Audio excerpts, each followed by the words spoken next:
Naging matagumpay ang sabay-sabay na pagdiriwang ng Fiesta ng Diyos ng Members Church of God International o MCGI araw ng Huwebes, July 11. Libu-libong benepisyaryo ang natulungan sa pamamagitan ng free stores, medical missions, libreng pagkain, government services, legal consultation, katuparan ng munting kahilingan at iba pa.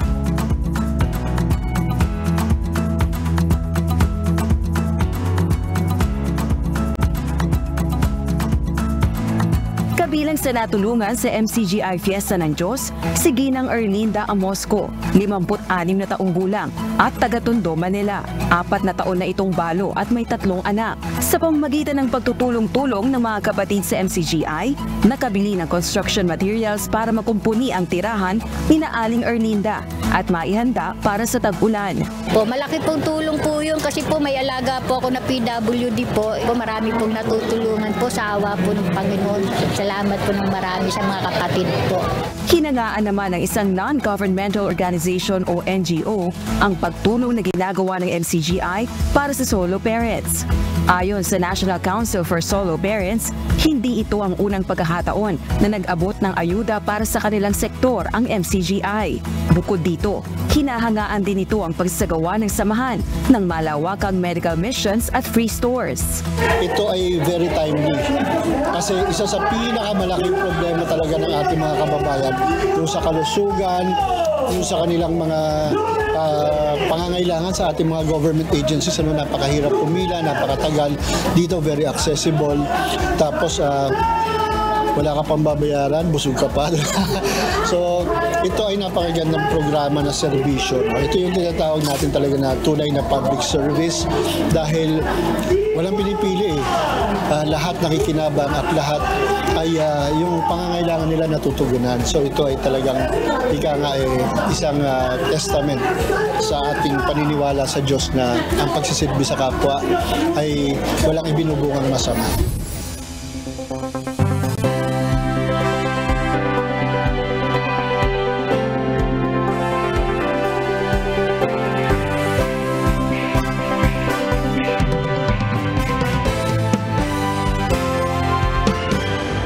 Ito ay bahagi ng aming pananampalataya sa MCGI o ang members po ng Church of God International na makagawa ng kabutihan na tulong-tulong.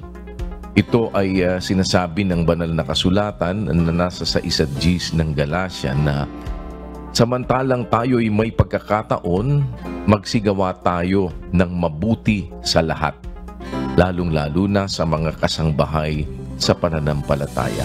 Kaya kami po sa MCGI ay laging sa tulong ng Diyos ay bukas sa lahat ng ating mga kapwa-tao. Anuman po ang inyong religion, anuman po ang inyong wika, anuman ang inyong lahi, anuman po ang inyong kulay.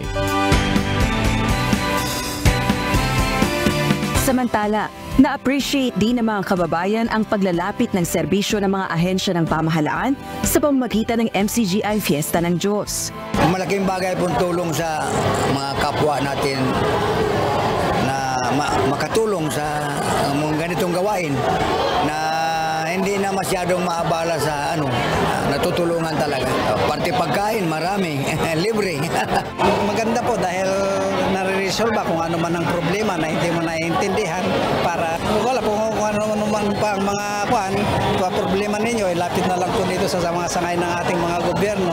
Ang MCGI po ay nakabukas kung paano man kaming makapaglilingkod at paano man pong sa maliit na paraan kami ay maging maliit na kasangkapan ng Panginoon na ang kanyang kabutihan ay makarating sa ating mga kapwa-tao. Walang pagtatangi, kagaya nga po ng sinasabi ng 2:1 ng Santiago na mga kapatid ko ang wika, yayamang mayroon kayong pananampalataya ng ating Panginoong Hesukristo na Panginoon ng kaluwalhatian ay huwag magtatangi sa mga tao. Dahil ang Diyos naman po, gaya din na sinasabi naman ni Pablo, hindi nagtatangi ng mga tao. Hindi lang minsan kung magsagawa ng Fiesta ng Diyos ang MCGI. Bukod sa Pilipinas, isinasagawa rin ito sa iba pang panig ng mundo.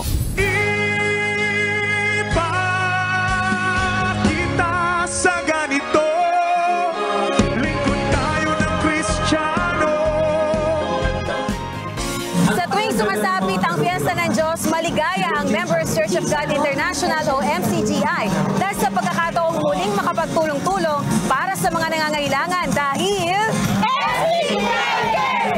MCGI siya!